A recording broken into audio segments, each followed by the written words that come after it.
ہمارے گھر کے کمرے میں لگی ہوئی یہ تصویر ہماری بھانجی فروا کی بنائی ہوئی ہے۔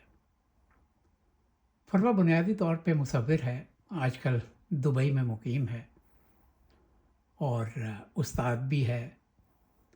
یہ تصویر اس کی بہت اوائل زمانے کی ہے، جب ابھی وہ طالب علم تھی، اور شاید یہ اس کی پہلی تصویر ہے جو میں نے پیسے دے کے باقاعدہ خریدی تھی، اور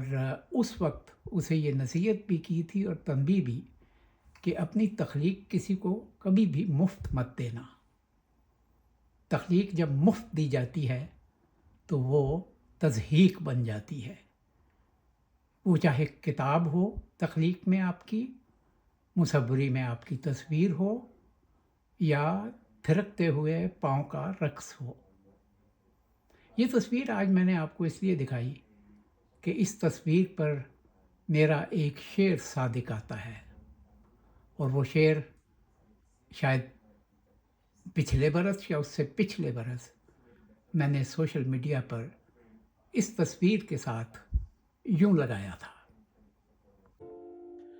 سلوٹیں جسم کی بستر پہ سجائے رکھو، آئینہ خانوں میں آئینے جلائے رکھو،